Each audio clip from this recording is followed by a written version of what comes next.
Определенно, это был необычный день для научной группы, работающей в Арктике. Ученый Артур заметил во льду что-то великолепное, но не был уверен, что именно. Однако это был всего лишь вопрос нескольких секунд, и вся команда немедленно отправилась за куском льда в лабораторию.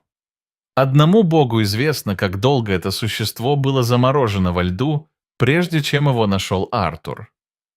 Он знал, что это может стать открытием всей его жизни, и не мог дождаться, когда сможет извлечь его из ледяного гроба. Но когда Артур наконец пробирается сквозь ледяную стену и видит, с чем он имеет дело, он ошеломлен истинным размахом своей находки. Он привел с собой людей из ближайшей деревни, которые помогли ему проникнуть за ледяную стену и встретиться лицом к лицу с тем, что могло стать его величайшим открытием. Команда начинает осторожно откалывать лед, пока, наконец, не подходит достаточно близко, чтобы понять, с чем они имеют дело. Но что же Артур обнаружил в ледяной стене? И как он вообще нашел эту ледяную пещеру? И может ли это быть открытием, без которого мир стал бы лучше? Но прежде чем мы начнем, нажмите кнопку «Мне нравится», подпишитесь и включите уведомления, чтобы не пропустить наши новые истории. В связи с тем, что за последние пару десятилетий многовековой лед тает с угрожающей скоростью, все больше и больше секретов, которые когда-то были скрыты под ним, становятся доступными, потенциально открывая невероятные возможности для открытия. Исследователи со всего мира готовы ухватиться за эти возможности, стремясь навсегда вписать свое имя в учебники истории. Большинство из этих исследователей терпят серьезные неудачи в своих начинаниях, но Артур, 36-летний ученый, не относится к числу таких исследователей, и его последняя миссия доказала это. Его путешествие приведет его в Северную Гренландию, землю, которая ранее была совершенно недоступна и, следовательно, до сих пор почти не исследована. Но из-за последствий изменения климата ситуация изменилась, и Артур полон решимости воспользоваться этой возможностью. Артур отправляется в путешествие, пытаясь найти что-то, застывшее во времени, под слоем льда, который становится все тоньше и тоньше. У него есть все необходимое, чтобы выжить в этом путешествии, и поэтому первые пару недель ему будет нелегко выдержать. Первые несколько недель были тяжелыми. Имея только то, что нужно для выживания, и не имея никаких удобств в доме, Артур полон решимости найти что-то, что сделало бы это путешествие стоящим того. Он прошел уже много миль. До любой цивилизации осталось по меньшей мере 2 дня пути. Но затем он натыкается на то, что может оказаться именно тем, что он ищет. Дни превращаются в недели, и Артур впадает в уныние. Его запасы заканчиваются, и он подвергает сомнению каждый свой шаг. Собравшись с духом и решимостью, он продолжает свой поход. В поисках чего-нибудь, странной тени, может быть, странного камня или даже трещины во льду, он продолжает искать, почти отчаявшись. На широкой, покрытой льдом равнине он замечает это. Это какое-то скальное образование, по крайней мере, так кажется. По крайней мере, это хоть что-то. Он направляется к нему. Вот оно, его последняя надежда. Приблизившись, он понимает, что это скальное образование, но есть и что-то еще. Из небольших отверстий между камнями дует легкий ветерок. Может ли это быть пещера? Или какой-то туннель? Охваченный волнением, Артур изо всех сил старается отодвинуть камень в сторону. За скалой определенно есть отверстие, но куда оно ведет? Артур – опытный путешественник, но он знает, что путешествие в одиночку сопряжено с опасностями. Особенно учитывая, что никто точно не знает, где он находится и что делает. Телефонной связи не было уже 2 дня, и уж точно не было интернета. Рассуждая рационально, Артур понимает, что ему следует вернуться в ближайшую деревню. Возможно, когда он подъедет ближе, у него снова заработает сотовая связь и интернет. Может быть, он сможет позвонить кому-нибудь, чтобы ему помогли, и вернуться. Но, с другой стороны, сможет ли он снова найти эту дыру? Любопытство взяло верх, и Артур решил ненадолго заглянуть в дыру. Он не уйдет слишком далеко и, конечно, будет осторожен. В конце концов, он опытный исследователь. Дыра быстро превращается в туннель. Он узкий, и по нему трудно идти. Правда, отвалиться и обрушиться на него, но по мере того, как он спускается все глубже, это кажется все менее вероятным. В конце концов, все замерзло. Чем дальше он спускается, тем шире становится туннель. Здесь темно и холодно. Артур не осознает, как глубоко он спустился. Любопытство взяло верх. Оглядываясь назад, он видит, что вход кажется таким маленьким. Немного света и много темноты. Артур так взволнован. Он мог бы стать первым человеком, который когда-либо увидит эту пещеру. Пробираясь сквозь нее, он обнаруживает, что пещера больше, чем он думал. Он знает, что должен уйти и вернуться, но это место нужно исследовать. Бродя по нему несколько часов, он видит только лед и камни. Но удача вот-вот изменит ему. Пытаясь определить, где находится вход, Артур продолжает обходить вокруг. И только тогда Артур замечает ледяную стену, которая отличается от остальных. Из-за слоев льда вокруг него они казались очень голубыми и белыми. Но эта ледяная стена отличается от остальных. За ним виден какой-то темный силуэт. Это не может быть просто еще один камень.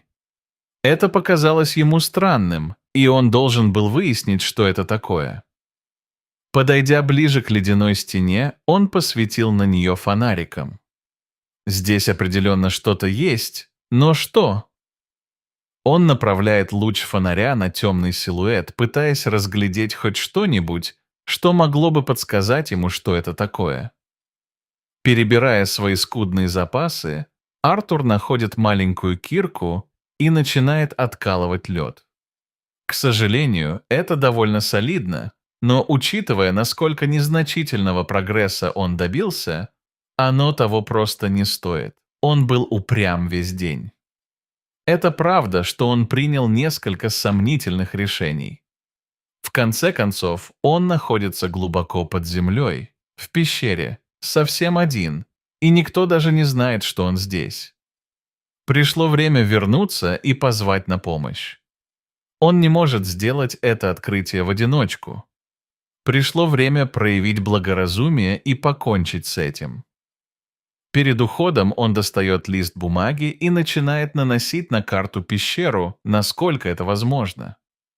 Он хочет быть уверен, что сможет найти это место снова. Только сделав это, он возвращается ко входу в пещеру. Он определенно собирался уходить, но только на время. Здесь что-то было, и он должен был узнать, что именно. К тому времени, как он выберется на поверхность, уже стемнеет. Ему нужно как можно скорее разбить лагерь, иначе он замерзнет. Пока он разбирается с этим, он составляет план на завтра. Ему нужно кое-что сделать. Он собирается вернуться в ближайшую деревню. Там он собирается набрать группу людей, которые помогут ему преодолеть ледяную стену.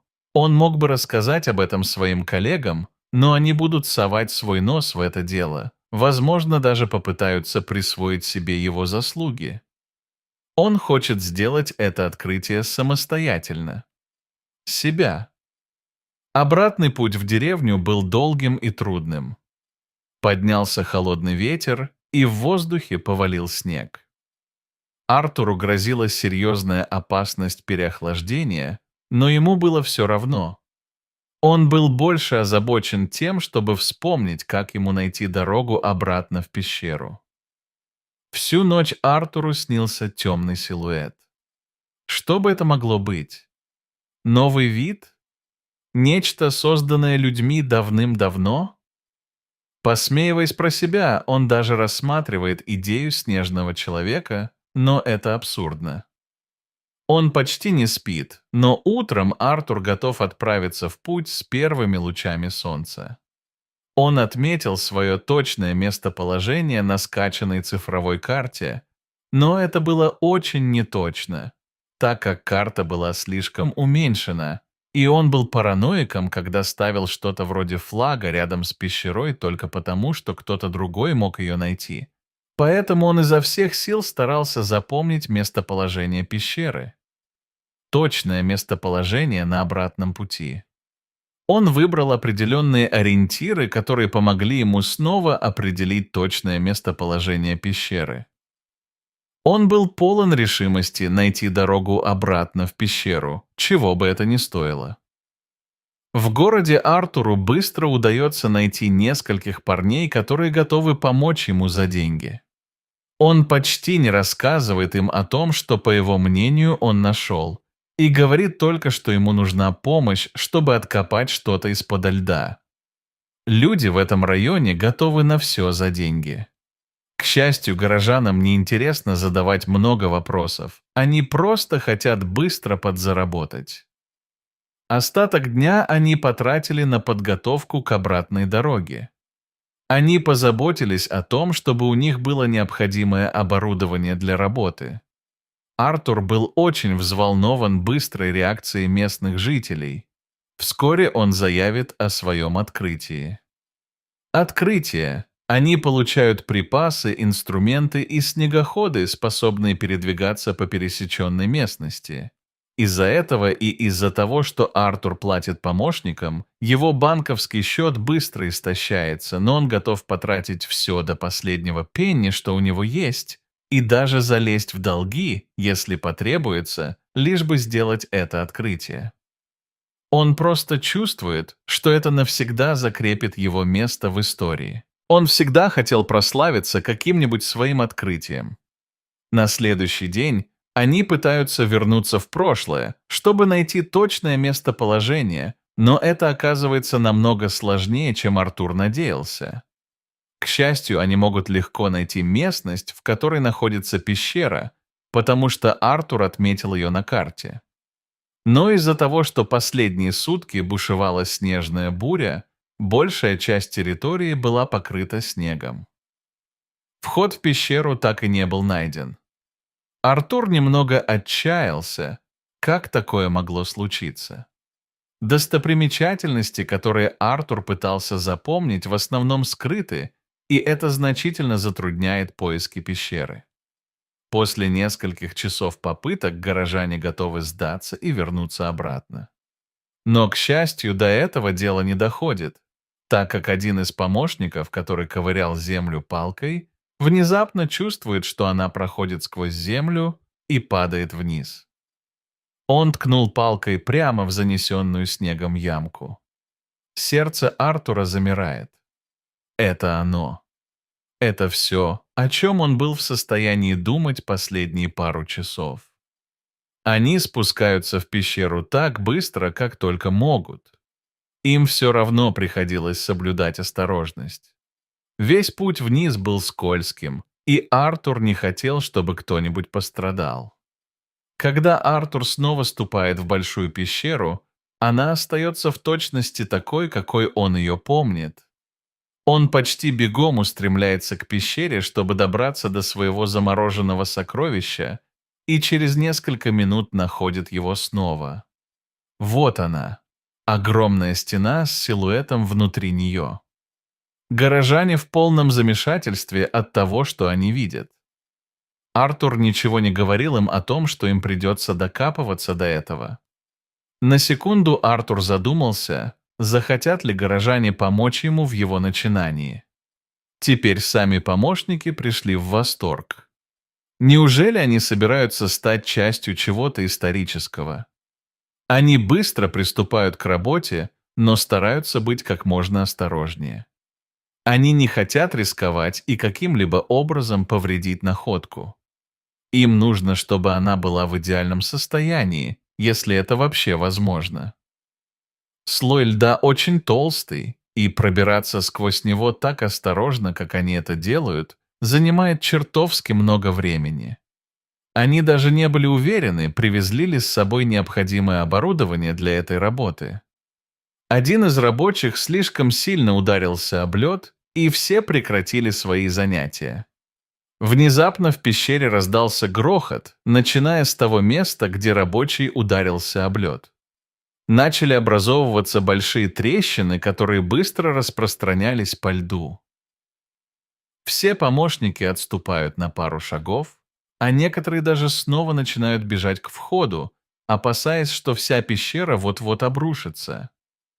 Но Артур застыл на месте, его инстинкты подсказывают ему убраться в безопасное место, но он ни за что не отступит от того, что может стать решающим моментом в его жизни. Через несколько секунд ледяная стена, которую они копали в течение последнего часа, разваливается на миллион кусков, и то, что было скрыто за ней, вероятно, столетия, наконец-то обнаруживается. За ледяной стеной находится не существо, а просто каменная стена. Но каменная стена с огромным и, скорее всего, древним рисунком существа, похожего на человека. Рисунок был нанесен так густо и темно, что сквозь прозрачный лед можно было разглядеть силуэт. Но теперь, когда весь лед растаял, на стене обнаружилось гораздо больше рисунков. Они напомнили Артуру старые рисунки пещерного человека. Артур ожидал найти останки какого-нибудь неизвестного существа, но, возможно, эти рисунки могли оказаться еще более важной находкой. Он должен был сообщить об этом как можно быстрее. Все равно это была замечательная находка. Это доказывает, что здесь побывали люди, и, возможно, эксперты смогут определить, когда появились эти рисунки. Артур знает, что пришло время проинформировать об этом СМИ и своих коллег. Это, вероятно, одно из величайших открытий в этой области, которые когда-либо были сделаны одним человеком. В течение следующих нескольких месяцев ледяную пещеру, открытую Артуром, посетило множество экспертов, и это место было быстро объявлено охраняемым, чтобы люди не могли попасть туда без разрешения. Оглядываясь назад, Артур был очень горд. Это стоило ему много времени, денег и усилий. Открытие было приписано Артуру, и его имя навсегда останется в учебниках истории.